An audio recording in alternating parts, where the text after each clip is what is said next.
Gradually, under their capable hands, the object is brought back to life in its original form. Tu laisses un vide. Bro. Bro! The news spreads to all of the Gallic cities with great speed.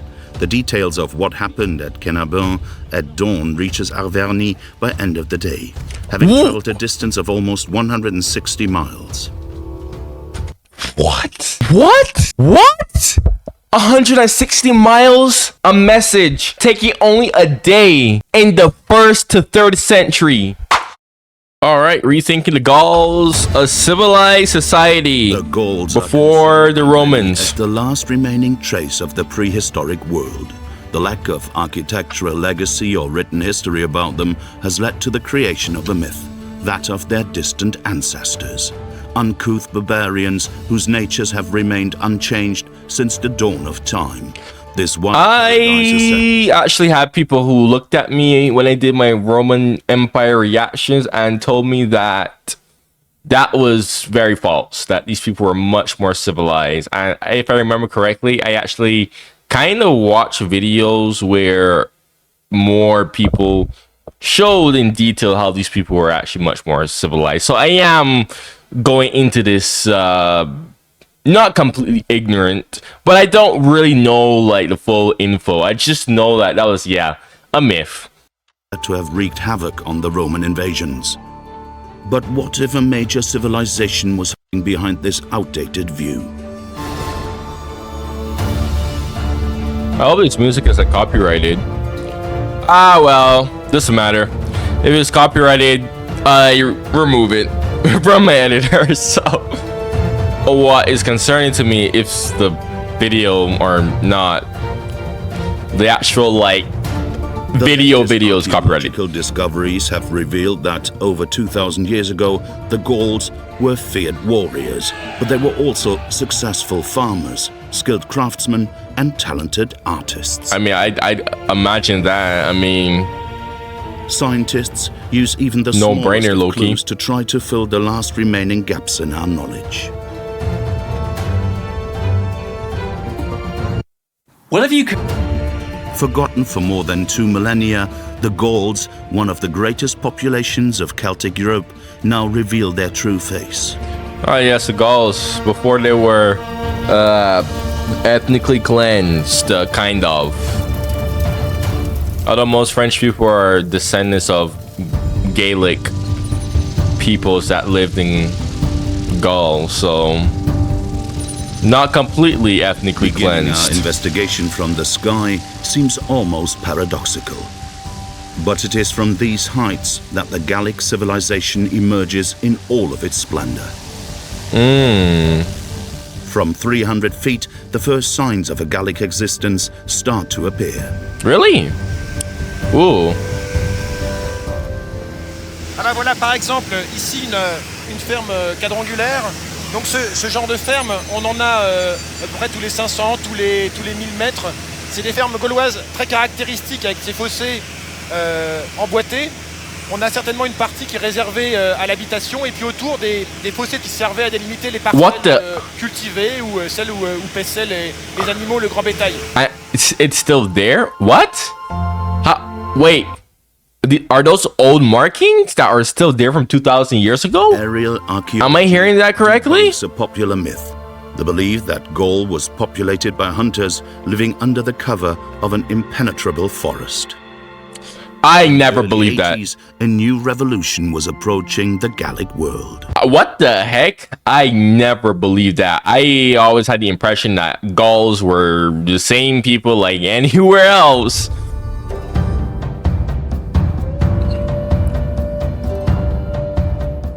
In the 2nd century BC, the Lemovisis territory was located in the modern region of Limousin.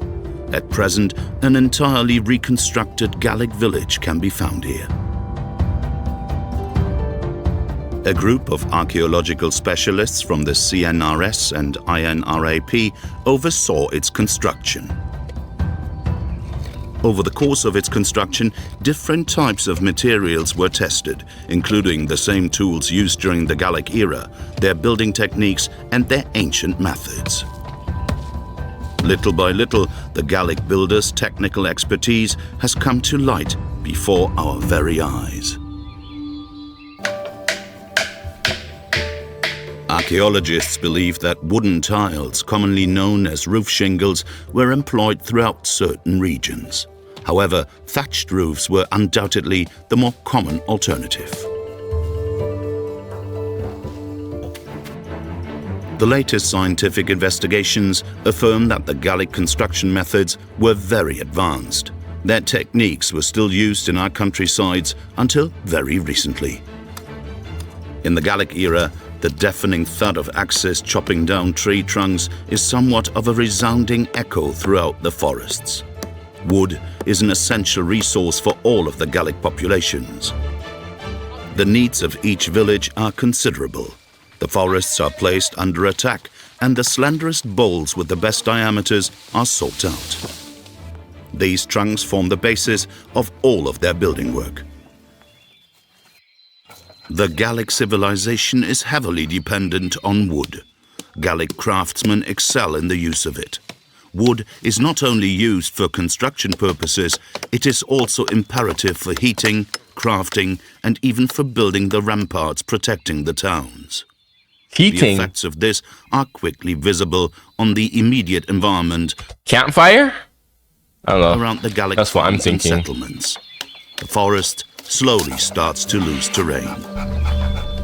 Archaeologists use new disciplines to find out the extent of the opening within the forest canopy.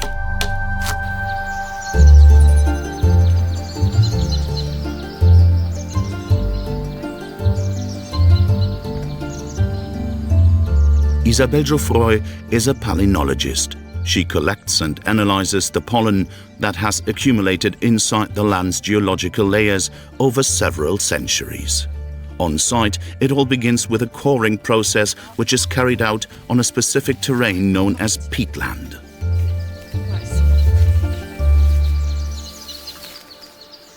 Alors les tourbières, comme les fonds de lac, sont ce qu'on appelle des archives naturelles. C'est-à-dire qu'au cours du temps, au cours de leur formation, elles vont capter des bioindicateurs, et notamment des grains de pollen qui vont être émis par la végétation environnante, qui dans ce type de milieu spécifique, anaérobie, vont pouvoir se conserver des milliers, voire des dizaines de milliers d'années. On fait attention au doigt. Et voilà, belle carotte de tourbière. Ooh. Isabelle Geoffroy collects these types of samples throughout the territory. Her aim is to create a precise map of the plant environment and its development over the centuries. En fait, il faut imaginer que chaque couche ici de tourbes accumulées est un peu un livre d'histoire de la végétation dans le temps, où en fait chaque échantillon ici que je vais prélever est une page de cette histoire. Et c'est le métier du palynologue en fait de savoir décrypter à l'aide des grains de pollen This is so interesting to witness. et conserver dans ces sédiments, This is de reconstituer l'histoire de la végétation. all from just Today, taking a Isabelle sample. is analyzing a peat sample which corresponds to a period in which the Gallic landscape is becoming agricultural. Okay. Dans cette lame ici qui est datée du Second IIe siècle avant notre ère, on a des grains de century. pollen qui évoquent la forêt environnante, qui est toujours là, hein, comme ici, ce pollen de chêne, ou ce que l'on va avoir aussi très caractéristique, le grain de pollen de hêtre, tout rond. Bruh, Signs that's of human sick. activity quickly begin to multiply inside the sample. Bruh, that is mad. Alors ici, c'en est peut-être une aussi. Donc voilà, ce grain de pollen ici de céréales. Alors voilà, ici, j'ai un autre indicateur de la présence de bétail, cette fois. Vous voyez, ici, c'est une spore de champignons qui va pousser sur les déjections d'herbivores. Et leur augmentation est un très bon indicateur de la présence de bétail à proximité de la zone. Les analyses palynologiques indiquent clairement que cette image du Gaulois qui vit dans une forêt originelle complètement fermée est aujourd'hui complètement dépassée. Like I said, I never believed that. I don't know where that... Bro, I mean, dude, like... even like common sense should tell you that no. First of all, if you are living in a place filled with forests and trees and whatnot, like really and truly, you'll be flourishing. Okay, like these societies back then, they flourished off that. I don't know. I'm actually baffled that most people think that Gaelic people lived in forest secluded environments. What? Like, I don't know, man. It's like saying water is wet. Like, okay, whatever. The investigations carried out by palynologists confirmed the observations made by aerial archaeology. Several centuries BC, the Gauls acquired vast expanses of land in the natural environment and progressively became farmers and herdsmen. So, our knowledge of the evolution of the Gallic landscape is developing. In the years BC, their landscapes are quite similar to ours today. The Gallic countrysides were a mosaic of vast fields and pastures, regularly broken up by farms of different sizes. So normal, basically. Normal. We head towards the Auvergne territory, situated in the middle of the Massif Central. We fly over the Cauldron Plateau, an exceptional archaeological site located in the heart of the Champ des Puits volcanic chain. Here, the reduced acidity rate of the volcanic soil guarantees an impressive preservation of certain waste materials. Archaeologist Mathieu Pou and his team are searching through the waste containers of history. So they're searching through shit, like leftover shit? Is that what he said waste material? Are they searching for shit, old shit from 2,000 years ago? What the heck?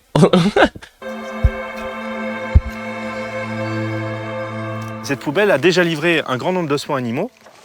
Et l'analyse, l'étude de ces ossements animaux, qui va être par un spécialiste, un archéologue, est intéressante puisque... I misinterpreted that. Okay. I thought he meant like poop, bro. On a affaire à des animaux qui sont tout à fait différents, des parties animales différentes. Il s'agit bien de déchets de boucherie. On a parfois des traces de couteaux qui montrent que les os ont été sectionnés avec un grand couteau en fer. Et puis on a toutes sortes d'espèces, du bœuf ici, une canine de porc probablement, une petite corne de chèvre. Donc on a affaire à quelque chose de tout à fait classique, ce qu'on appelle la triade domestique. Les principaux animaux consommés, c'est le bœuf, la vache, le porc. Under the archaeologists' trowels, the Gauls' true eating habits are revealed. Another myth is shattered. What myth is this? Les poubelles gauloises, quand on les analyse, eh bien, battent complètement en brèche cette image du Gaulois mangeur de sanglier qui vit dans la forêt, qui vit des ressources de la forêt, puisque du sanglier, dans une fosse comme celle-ci, on n'en trouve pas. C'est tout à fait exceptionnel. I didn't even know what to eat, bro.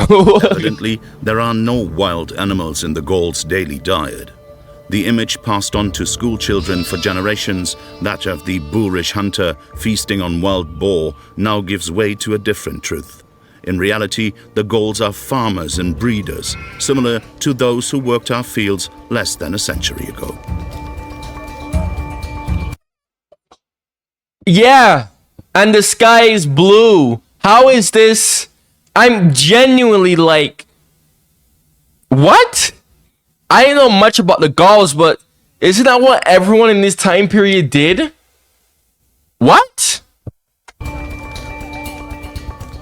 How did this meats, myth legumes, grains, even come to... Okay. Peas and other ingredients very similar to ours can be found on their menus. This begs the question, did the Gauls like us also have a science for cooking? Probably. Culinary reenactor Anne Flouest is trying to answer this question. On n'a pas retrouvé de recettes gauloises. Les menus que l'on peut reconstituer sont des recettes vraisemblables qu'une Gauloise aurait pu faire. Une Gauloise, quand elle prépare des lentilles, on peut les cuire à l'eau ou au lait. On les a jamais fait en brochette, même à l'époque gauloise, donc on n'est pas loin de la vérité. The Gauls left us no written description of how they prepared their meals. The mystery would have remained if Anfluest had not had the idea to examine their cooking vessels with the help of the latest analytical techniques.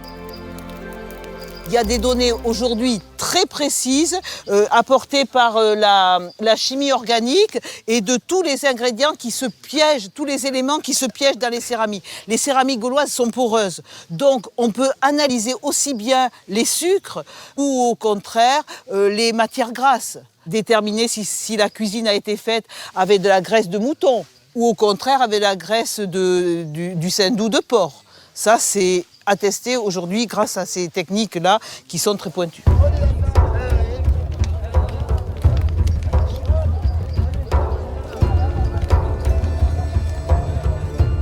According to researchers, there is evidence that the Gauls were fond of large banquets. Tonight, the meats are turning on the spit. The soups are reducing in the cooking pots. The Gauls are ready to have a feast.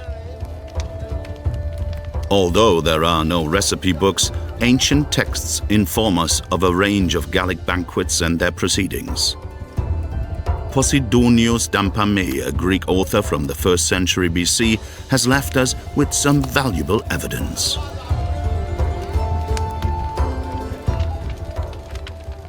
During the banquets, guests sit on hay or on branches placed on the ground. Seated like this, the feasts can go on forever. While they eat, the Gauls form a circle symbolizing the solidarity of the group. Soldiers position themselves in a separate circle behind the lords, but they are also seated. This privilege marks the high regard they are held in.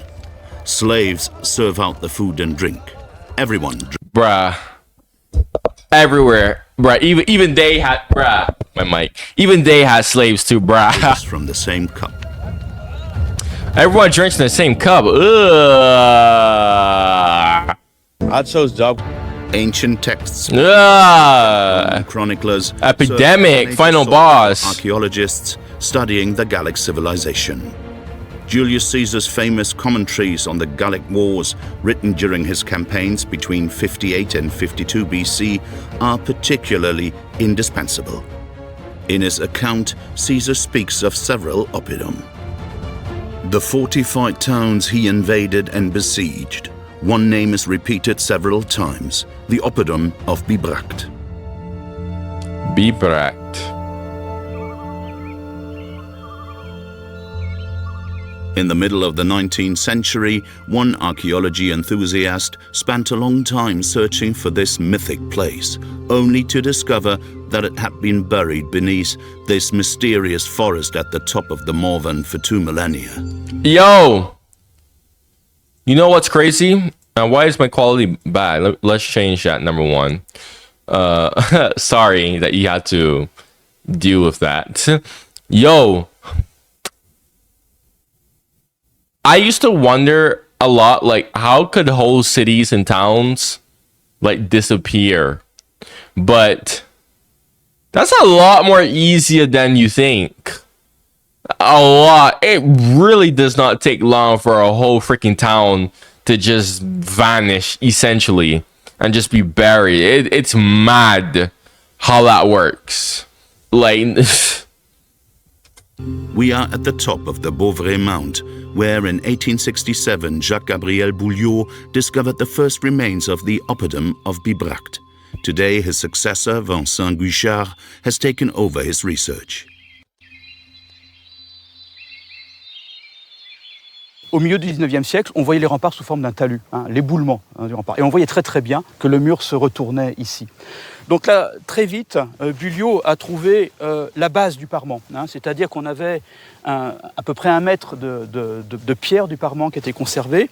Et il s'est rendu compte qu'il y avait des manques. Alors les manques correspondaient à des poutres qui avaient pourri, qui sont, vous voyez, incrustées dans le parement et qui se raccordaient à d'autres poutres qui étaient parallèles au parement. Donc une grille, en fait une armature. Un peu comme du béton armé, mais là on a affaire à de la terre qui est armée, non pas avec de la ferraille, mais avec des poutres de bois. Ce qui est extraordinaire, c'est que cette technique de construction est tellement bizarre que César prend le temps, de façon détaillée, d'expliquer ces remparts gaulois, ces murus gallicus, comme il dit, avec cette armature de bois.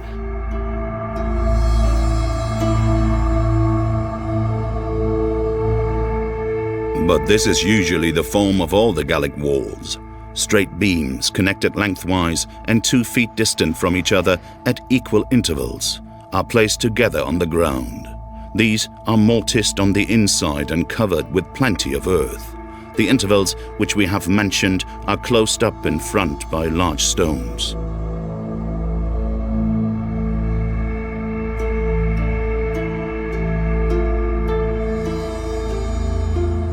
Caesar's commentaries reveal that he was very impressed with this type of defense system.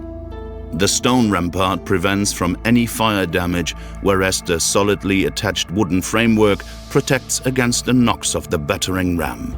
In Caesar's eyes, the Gauls became ingenious builders. Wait. Okay. Hold on a second. The wood protects against battering rams. How would wood protect against battering rams? What?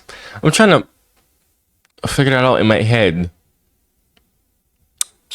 But wood is weaker than stone. What? How does that work? Somebody explain it to me in the comments, I guess. Beyond the Murus Gallicus, Jacques-Gabriel Boulieu makes one of the most significant archaeological discoveries of the 19th century. Oh, really? He aggressively modernizes a Gallic city. This densely urbanized city spreads out over dozens of hectares.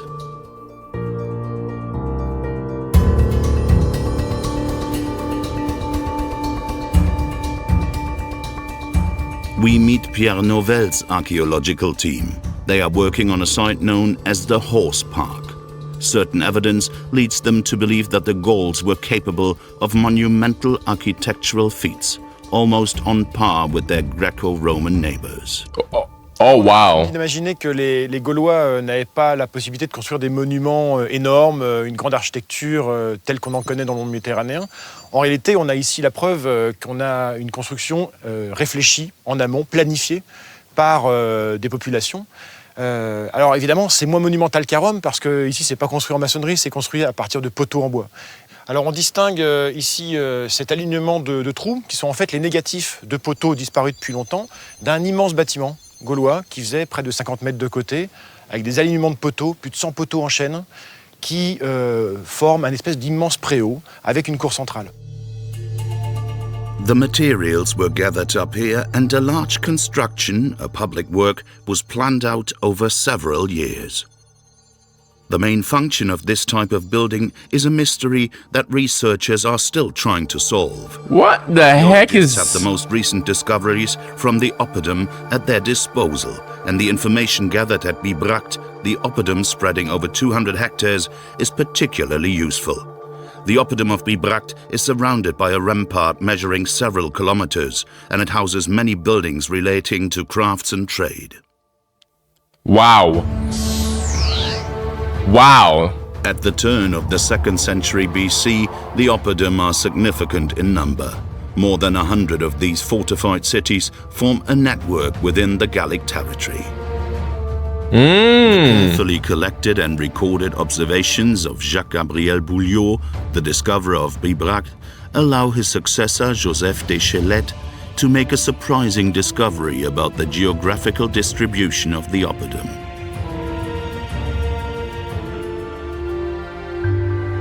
Voilà, une image qui est finalement une synthèse de ce qu'a été la démarche de Deschelette, qui est une démarche comparatiste, qui s'appuie beaucoup plus sur les objets que sur l'architecture, parce que c'était plus facile à étudier, et qui monte sur les exemples de Bibracte, donc en Bourgogne, de Stradonitz qui est en Bohême, de Manching qui est en Bavière, et de Velem-Saint-Vite qui est en Hongrie, avec quelques exemples. L'identité de cette culture matérielle qui démontrait clairement que les gens qui habitaient ces oppida avaient la même culture partagée.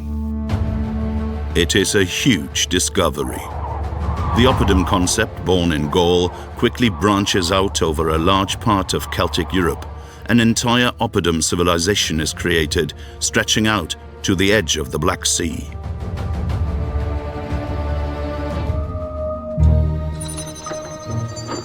Pierre Nouvel's team continues their meticulous excavation work on the horse park site at the oppidum of Bibra.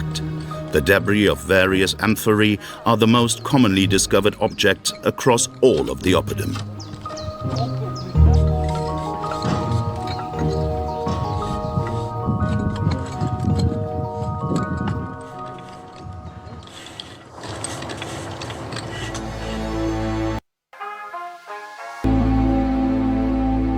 Archaeologists quickly come to the conclusion that these amphorae were not produced in Gaul because the Gauls did not grow vines. But in that case, imported. Where did their wine come from? So the Gauls had clear trade as well, it would seem. Les grands crus de l'Italie romaine sont localisés entre Rome et Naples, dans le Latium et la Campanie. Et on trouve parfois certains tessons d'amphores qui comportent des petites paillettes d'obsidienne du Vésuve qui proviennent de cette région-là, donc du vin de qualité supérieure. En tout cas, du vin d'assez bonne qualité. Mais la majorité des tessons qui m'environnent ont une pâte rouge ponctuée de points blancs qui est, elle, tout à fait caractéristique de la région de Pise, de Florence. Et là, on a affaire à des vignobles qui sont beaucoup moins réputés.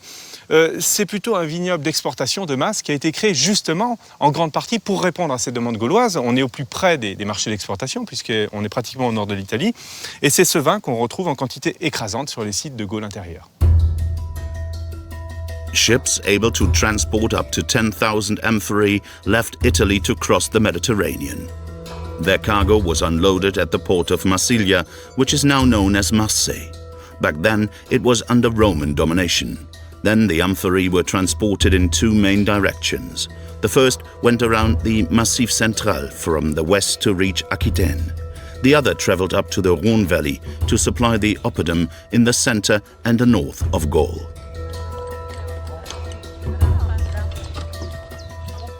With such a considerable number of amphorae consistently appearing on the excavation sites, researchers have been asking themselves if the Gauls really were fond of their drink. Many ancient accounts suggest this was not the case. According to specialists, the Gauls primarily drink to commemorate important events in the tribe, when honoring guests, forming alliances or holding war councils. We are in the year 52 BC. Tonight, Okay. a banquet has been organized in honor of the leaders of the neighboring tribes. This is a crucial moment in which the next moves in the raging war in Gaul are to be discussed. In the 6 years that the Limoges have been fighting alongside the Romans, they have not reaped a single benefit. If they decide to desert, the Xantones and the Pictones, two other loyal Roman allies, are ready to join them. Tonight, the alliance against Caesar is on the verge of an upheaval. Wait, I just noticed something. They're making the actors drink from the same. Oh hell nah. Oh hell nah, bruh. I just clocked that. They're drinking from the same thing. Ah, bruh. Ah, hell nah. Nigga, no.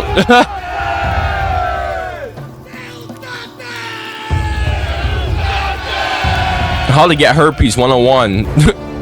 I bet herpes is so common amongst the Gauls, bruh. Our investigation takes a new turn. According to scientists, this is the most documented period of the Gallic Wars. Lots of clues, historical sites, and remains have been found. Caesar's own account is also crucial. But how much credit should be granted to Caesar's account, since he too was a conqueror and a main actor in the drama?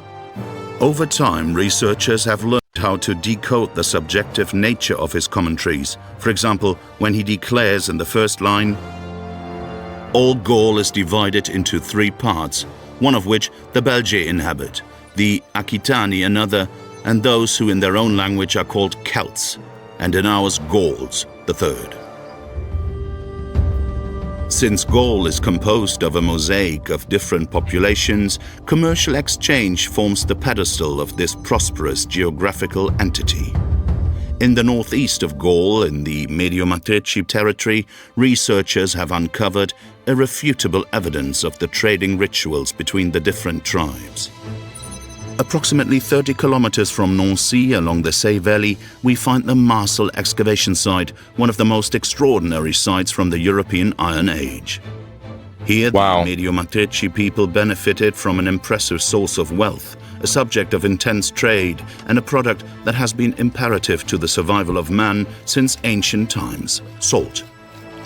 Dude, imagine like if you want to know what the Gauls are basically like to me? The same way how you had the Germans in Germania or Germania, whatever the hell you want to call it, or Germany, it doesn't matter. Potato, potato. It's the same logic. The same logic, literally. It's honestly sad that they had a very unfortunate history and they couldn't really beat back the Romans. So they were pretty much ethnically genocided. Dude, imagine if we had like a Gaelic country. Like a Gaelic country where it's just only Gauls. You know, like how there's like the Germans would eventually come to make Germany. Although the thing with the Germans is that the Germans had beat back the Romans. Because had the Germans not beat back the Romans, yeah, Germany, we probably wouldn't have a Germany today, honestly. Like, we would have like people of German descent, like, yeah. Like, you know, a lot of French people, most French people actually are, if I'm not mistaken, Gaelic descent. But all that culture and stuff, yeah, most of that's gone. Ethnically genocide. Yeah, it's really sad. All of that is gone. That we will never be able to experience. All that potential, bruh. Like, the more I think about that, the more I'm like, wow. Like, imagine instead of France, we just have like, I don't know, some type of like Gaul country or whatever. Like a real Gaul country. Like I said, you have Germany there, filled with Germans, German culture, whatnot. Imagine we have like a real Gaelic country in what's now modern day France with real like Gaelic culture, traditions and whatnot, languages and whatnot. Like, bruh, that would be sick. Although not all of the Gauls like were freaking white. I know the only real areas that weren't really like, even then, still had a big scratch. Ireland and Scotland. Those are the only real places that weren't really like completely ethnically genocided. So yeah. And even then, I don't know, Scotland still has a bunch of outside influence, and Ireland kind of sort of. So On est sur une fouille de site de production du sel de l'époque gauloise, donc aux alentours du 1er siècle avant Jésus-Christ. Et la particularité de cette fouille, c'est qu'on est dans un endroit où affleure de la saumure, de l'eau chargée en sel qu'on voit ici dans notre fouille. Hein, c'est cette eau un peu grisâtre. Once again, experimental archaeology allows for an accurate reconstruction of the same salt oven that was used by the Medio-Matrici tribe. In large parts, that looks like the brine piss. is heated to saturate What is that, bro? until it is covered with a layer of pure salt. Then the calibrated earthenware cups are placed over a clay grid, and the salt paste inside them is boiled. Once the heating is finished, the cups are broken open to recover the precious salt molds so that they can be exported. They are all the same size and thus value. The Marcel excavation site is a key resource for researchers. Considerable volumes of salt mold debris continue to be found here, proof of the Gauls' industrial activity.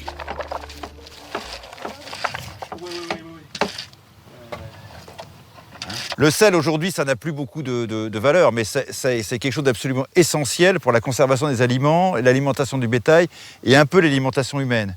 Or, ici, on est à 400 km des côtes, à 400 km de toute source d'approvisionnement en sel. Celui qui contrôle ça, c'est comme aujourd'hui le pétrole, c'est une matière première essentielle à la vie de tout le monde. Et donc, il l'échange ou il le vend à la valeur qu'il veut. La présence d'une ressource comme celle-là, ça amène l'apparition d'aristocraties qui ont des niveaux de richesse et des niveaux de pouvoir économique aussi, qui sont supérieurs à ceux de leurs voisins. Wow, so the Gauls were connected, One thing is for certain. very connected to the outside world. Wow, that was something that I did not know. I were under the impressions that the Gauls were like, not uncivilized or anything, but they were, I just had the impression that they kind of just kept to themselves and they were kind of like,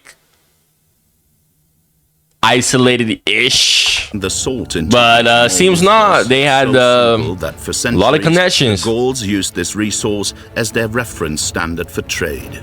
Then, around the 3rd century BC, coinage dethroned the salt trade. The large number of coins found at various excavation sites confirms this.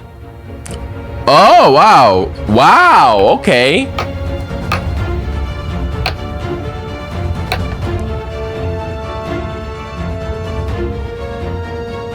We're seeing someone make it.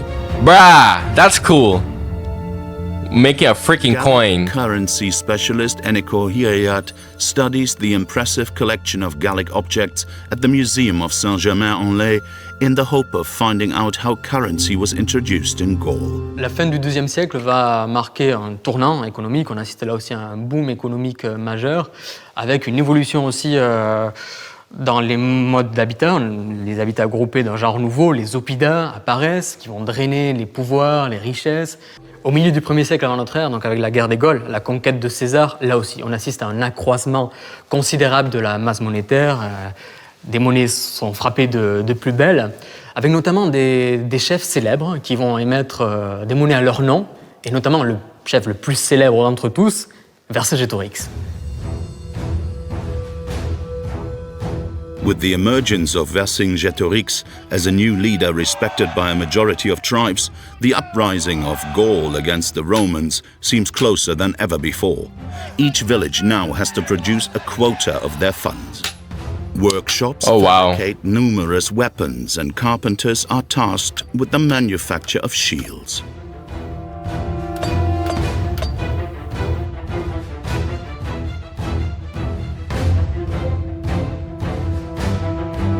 Their means of fabrication is highly inventive. An interlacing of thin strips of poplar wood is assembled using a fish-based glue. The finished product must be light enough to assure the combatant a high level of mobility while simultaneously providing enough resistance against the opponent's hardest hits.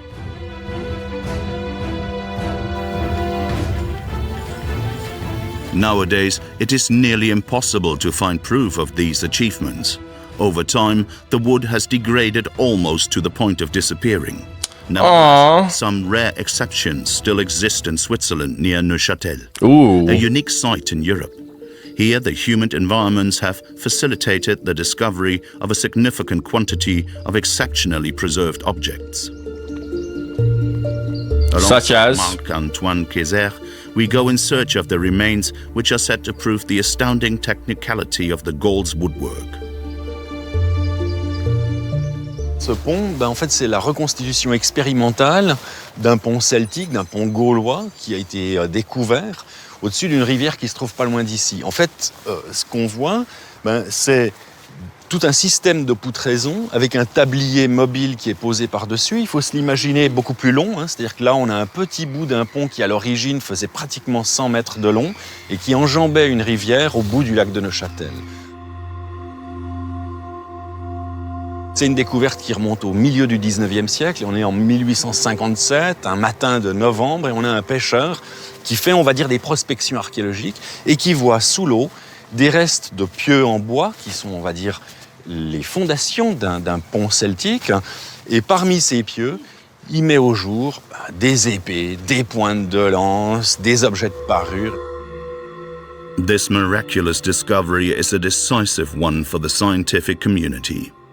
It is now the main point of reference for European Celtic archaeology. That's, bruh, the luck. To fully appreciate the luck. state of preservation of the objects found at Laten, Marc-Antoine Kézère takes us into the reserves of the Latenium, an area where the atmosphere is artificially stabilized. I want to see the actual condition preserve. of this Gallic oxbow, the quality of its workmanship and its ergonomics, Oh! the standards farmers worked by until the first half of the 20th century. How is this Oh, that looks sick. Scientists give us an astonishing response.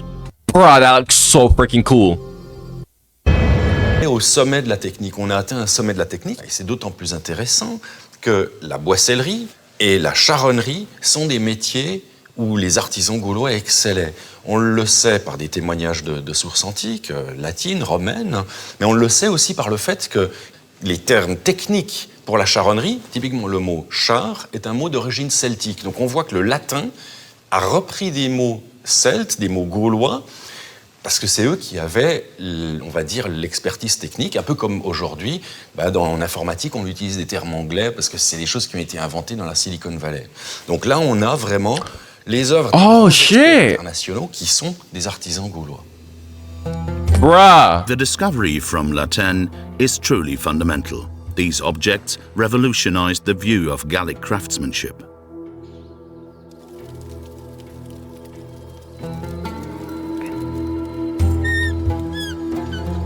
We return to the village of the Lemovies. Here, farmers and their families own objects that are produced directly on site for a cheaper price.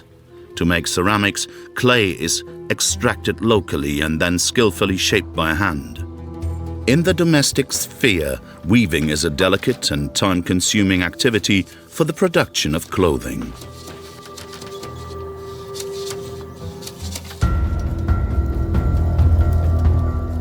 Occasionally, the farmer also takes on the role of a blacksmith in order to make and repair all the tools he requires. Sickles, knives, hooks, chisels and spearheads are shaped using iron ingots that were produced from a local tradesman. Aside from that, an anvil, a hammer and pliers are all he needs. Were these ingenious Gallic craftsmen also creators? Excavations have revealed that the oppidum are filled with specialized workshops where valuables are produced. Precious vases are luxuriously decorated, whereas the jewelry attests to a breathtaking mastery of goldsmithery. These objects reflect the subtle taste of the Gauls, a nation unfairly considered as incapable of accomplishing such artistic feats. In 1862, Viollet-le-Duc gazed upon this discovery from Amfreville, a helmet adorned with gold leaves, and saw a work that was too delicate to have belonged to the Gallic civilization. Today, it is one of the main emblems of Gallic art. Bruh. Bruh. Look at this. That looks so freaking amazing. And way too detailed, like he said, for that to be Gaelic. Oh, dude, this is...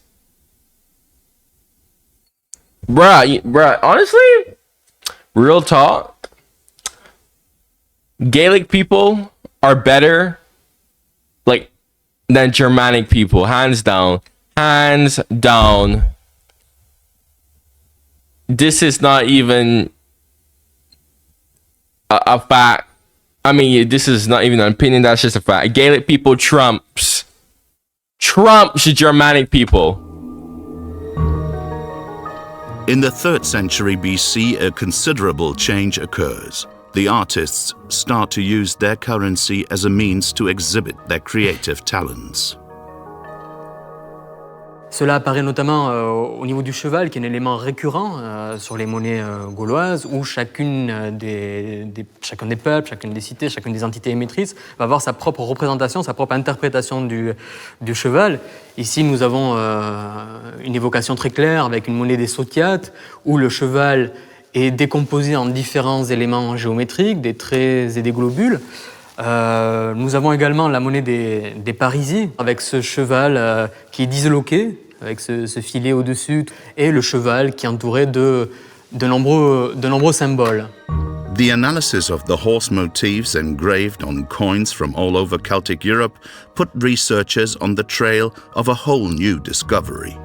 Archaeologists found the same stylized horses on coins originating from different excavation sites. It is impossible to imagine the extent of this dispersion without attesting to the existence of specific Gallic trade routes. A considerable road network had to link the Celtic territories together even before the Gallic Wars. On attribue souvent aux Romains l'aménagement du réseau routier en Gaule, du réseau viaire, et ce n'est que partiellement vrai. Il existait déjà en Gaule, comme nous le disent les textes antiques, des voies, mais des voies qui étaient plus à l'échelle locale, à l'échelle des 60 cités qui composaient la Gaule de cette époque, qu'on pourrait comparer grosso modo à notre réseau de voies communales départementales actuelles, alors que les Romains, eux, ont aménagé l'équivalent de nos routes nationales ou de nos autoroutes. Very Caesar interesting. proves the importance of the road network in Gaul. Wherever he goes, he finds new roads and progresses faster than before. An army composed of several thousand men seized the Orléans.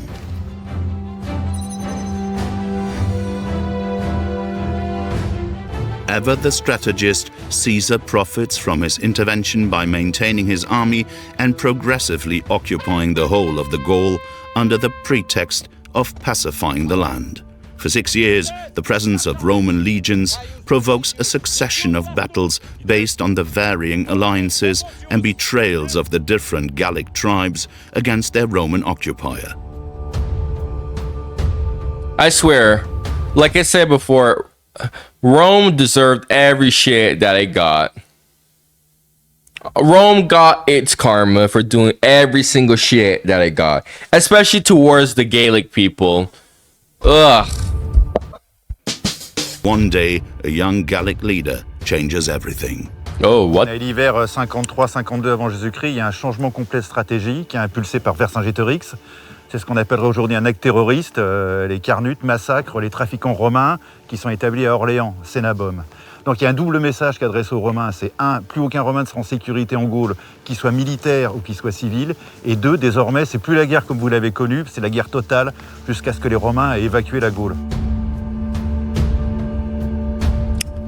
Aïe, aïe, aïe. César est d'abord surpris de cette action, il s'y attendait absolument pas à ce massacre, et surtout il est surpris par la vitesse à laquelle l'information se propage dans toute la résistance gauloise. Et ça, il l'écrit directement dans ses commentaires de la guerre des Gaules. The news spreads to all of the Gallic cities with great speed.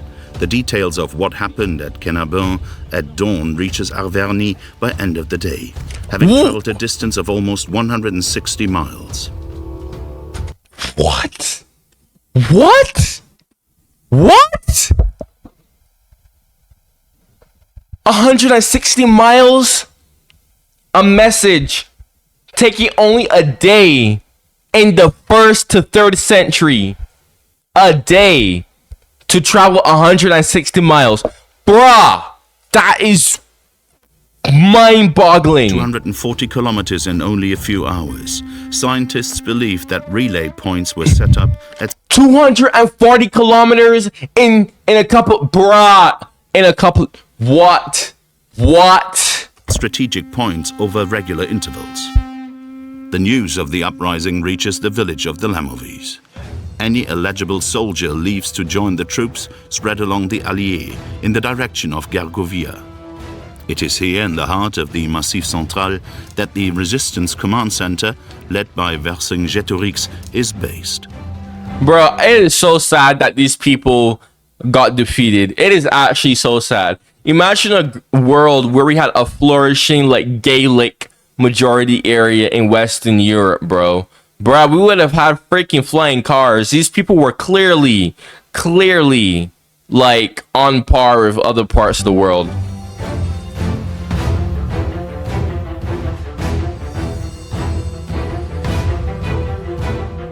Vercingétorix a compris qu'il ne faut pas mener la guerre comme on l'a fait jusqu'alors.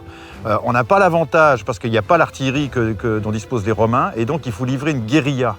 Et dans la guérilla, l'idée, c'est d'affamer les Romains. Il faut qu'ils ne trouvent rien pour nourrir ni les troupes ni les animaux. Et puis surtout, sa stratégie, ça va être de les attirer, sa stratégie du marteau et de l'enclume, c'est de les attirer à Gergovie pour les écraser depuis l'extérieur. The use of well-thought-out military strategies contradicts the widespread notion that the Gauls are nothing more than a disorganized horde. Caesar mentions this in his commentaries. On the military front, the Gauls' organization was rigorous and their logistics were flawless. Wow. The Gauls used sophisticated weaponry and equipment in battle. Archaeologists have proof of this, thanks to the remains found on a significant number of the excavation sites.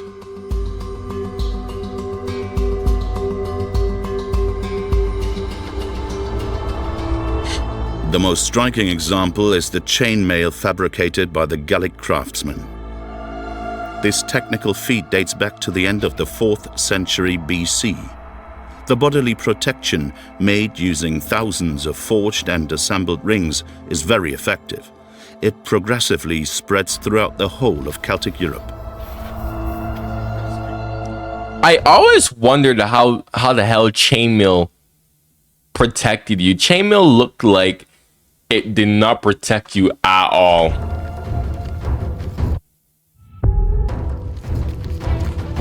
According to ancient texts, the Gauls are vicious warriors, feared by the different populations of the Mediterranean and especially by the Romans.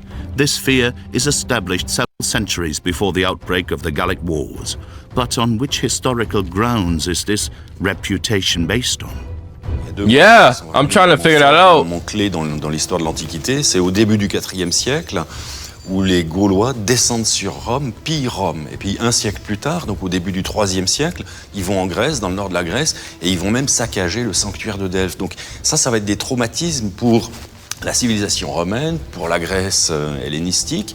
En fait, ils sont confrontés à ces guerriers gaulois par des épisodes traumatisants pour eux. Donc ça va rester durablement dans les esprits et ça va marquer aussi la vision qu'on a des Gaulois dans les sociétés méditerranéennes, c'est-à-dire de dangereux pillards qui sont capables de venir jusque chez nous. Il faut voir que Rome, c'est quand même une ville qui n'a été atteinte qu'une seule fois.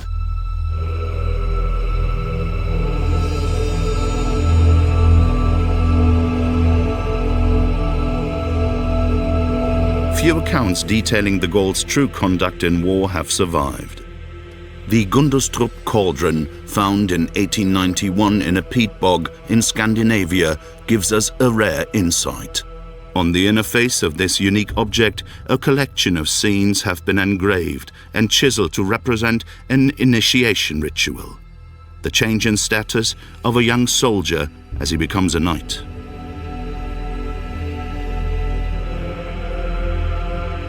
Several details have caught researchers' attention. Firstly, these strange and impressively large horns. Yeah, I caught my eye too. Secondly, these helmets adorned with disproportionate ornaments. For a long time, archaeologists only had the descriptions of these objects made by Diodorus Siculus in the 1st century BC. Did they actually exist? In 2004, an incredible discovery came to light, allowing scientists to give a definitive answer to this question. A collection of the Gallic warriors' most sacred objects resurfaced in a place of worship in Tandinac, in Corrèze, and all of them had been miraculously preserved. Their restoration is still underway and is led by a team of specialists. The operation is supervised by the archaeologist responsible for the original discovery, Christophe Maniquet. C'est une des découvertes exceptionnelles de ces dernières années. Alors on dégage en surface, déjà il a fallu définir les dimensions du trésor. Et en fait on a une petite fosse d'1,10 m de côté qui s'est avérée être profonde de 30 cm seulement et dans laquelle on avait une multitude d'objets, de fragments d'objets, principalement en fer et en bronze. The excitement generated by this rare discovery, a holy grail of archaeology, was recorded by scientists so that it could last forever. 2000 ans d'histoire. Ah là là. 2000 ans qu'il a été là. Regarde ça. Super. Oh là là.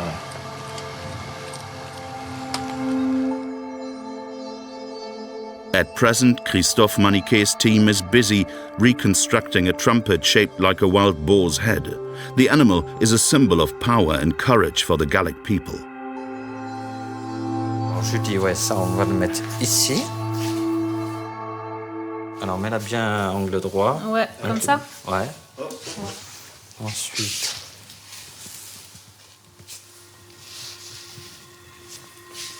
Gradually, under their capable hands, the object is brought back to life in its original form. Là, tu laisses un vide. Bro. Bro! Ouais. Alors ça, c'est le fameux carnix, c'est la trompette de guerre gauloise. What? Grande trompette de guerre gauloise qui fait près de 2 mètres de hauteur, qui a la That is particularité sick. d'avoir un pavillon en forme de gueule d'animal. That is so freaking sick. Le but de ces instruments, c'était d'impressionner lors de l'assaut guerrier. Dude, it's one thing to see like you know, like depictions, right? Like ancient depictions, you know, like what the, I don't know. I'm kind of sleepy right now, but like ancient drawings showing these instruments and whatnot, but to actually see it being like pieced together and like seeing a real ancient, I mean 2,000 years ago, 2,000 years, that's pretty ancient to me, ancient-ish sort of. Still, this is probably around way before 2,000 years ago, much more than that, but to see like an ancient thing being able to be put together and seeing like the actual thing that's not a drawing is just wow. Donc il faut imaginer les joueurs de carnix qui le tenaient comme ça en position verticale au-dessus de leur bouche. Donc vous imaginez quelque chose d'assez rutilant, très haut, très impressionnant, avec des oreilles démesurées de chaque côté et qui fait, selon Polybe et Diodore, donc un bruit impressionnant qui arrive à faire trembler le sol et la forêt alentour. The surrounding for what? Pour les Gaulois, c'était d'impressionner avant l'attaque. Although the profile of the Gallic warrior seemed quite set in stone, a recent discovery has shed light on an unexpected connection between the spheres of war and religion in the Gallic community.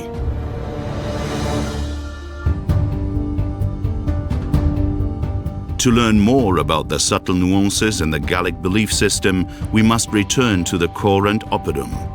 In the center of it, a worship space of considerable dimensions has been constructed. Archaeologist Mathieu Pou has been studying the sanctuary for almost 15 years. Golly, bro. These bones were suspended in garlands or hung on the walls of the ritual buildings.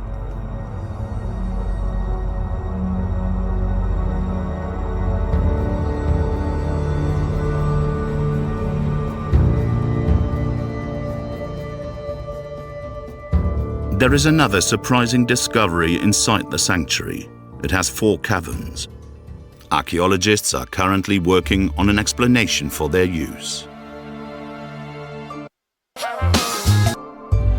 The Coran Sanctuary, situated at the heart of the Averni people's ancient capital, is still far from revealing all of its secrets.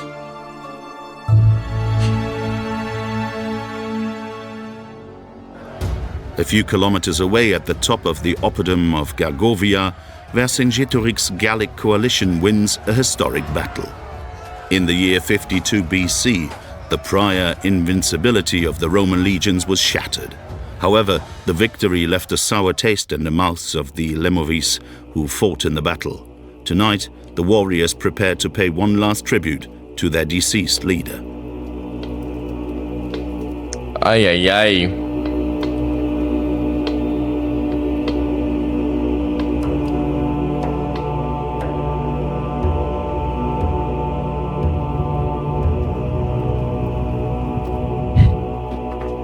The Gauls offer their loved ones a form of eternity through cremation. This practice came after burials in the 3rd century BC. According to scientists, cremation takes place outside. The ashes and the remains of the bones are recovered and placed in an urn, which is buried afterwards in a funeral pit. Archaeologists have found dozens of them. Oh, hell nah. Look, bro, when I die, I do not want to be cremated. Yo, I don't know. I feel like I always wondered, is there like a way you can like mess up? Like, bear with me. Can you like mess up the process of death, right? Like, God knows where the hell we go back to or where we go after death. But it's like, what if, right, you like shoot your brain, or I don't know,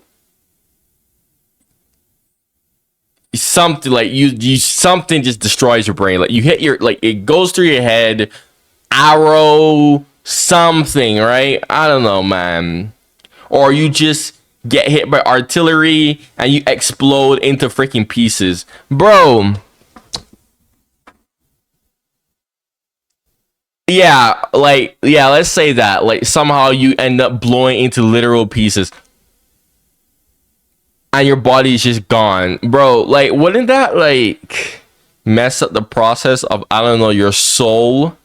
Because your soul is in your body, and if your body is in pieces, would that like not, like, I don't know, stop your soul from coming back? Compared to like if you just like, you know, get shot in the heart, get hit in the heart or something, or you just bleed out, you know, something that doesn't make your body split into pieces, or splat your head or whatever.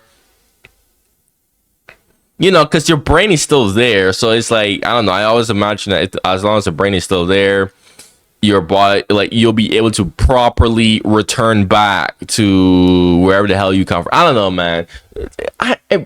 Maybe it doesn't matter. But I don't know. I just always just used to wonder to myself, like, is there a way that you can actually mess up, like, dying? Like, can you mess up the process, you know, of dying? Because, you know, giving birth and becoming alive is a process, and you can easily mess that up.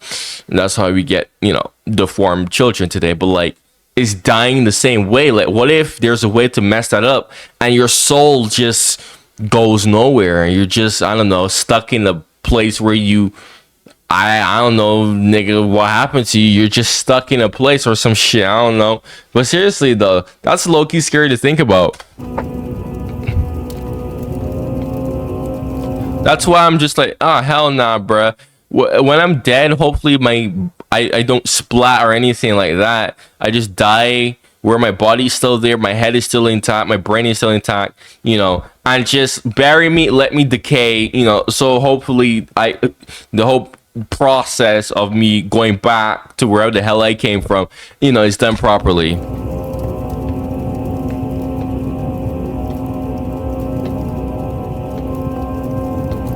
Even Caesar was impressed by these types of ceremonies. He described them as lavish. These ceremonies were conducted under the iron rule of the most superior person in the social hierarchy, an intermediary between man and the gods, known as the Druid. Druids closely guarded the secrets of their wisdom. This allowed them to seize the religious sphere and turn it into an instrument of power.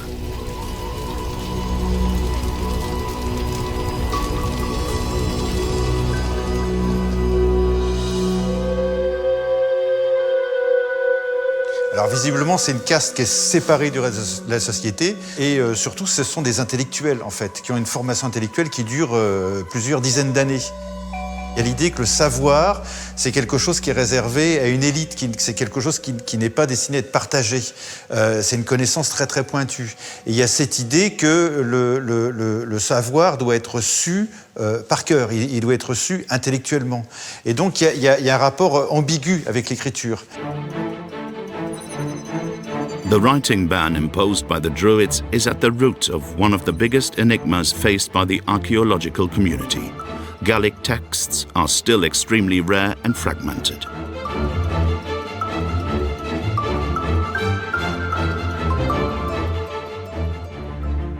Whatever you can create. The reason behind the disappearance of the Gallic culture is down to historical events. In the year 52 BC, a few months after the victory at Gergovia, Vercingetorix's army loses the Battle of Alesia against Caesar's troops. Woe to the defeated! In the space of a few decades, the Roman conquest Latinizes the Gallic community to the point of almost completely erasing it. Yeah, cultural genocide. Literally, that's literally what I was talking about in the video. It's sad that happened. It's honestly so sad that happened. L'archéologie. Literally, Google cultural genocide. That is literally what happened to the Gaelic people. A permis de donner de la chair à ces peuples très anciens en montrant comment ils avaient utilisé le territoire où nous vivons aujourd'hui, comment ils l'avaient modelé, comment ils avaient utilisé ces ressources. Donc tout ce qui fait une civilisation, en fait. Civilisation qui est très développée du point de vue agricole, très développée du point de vue technique. L'archéologie a montré que ces peuples d'il y a 2500 ans, 2000 ans, avaient joué un rôle déterminant dans l'aménagement du territoire dans lequel nous vivons aujourd'hui, ce territoire qui porte encore en grande partie l'héritage de cette période très ancienne. Our investigation into the discovery of the Gallic civilization is coming to an end.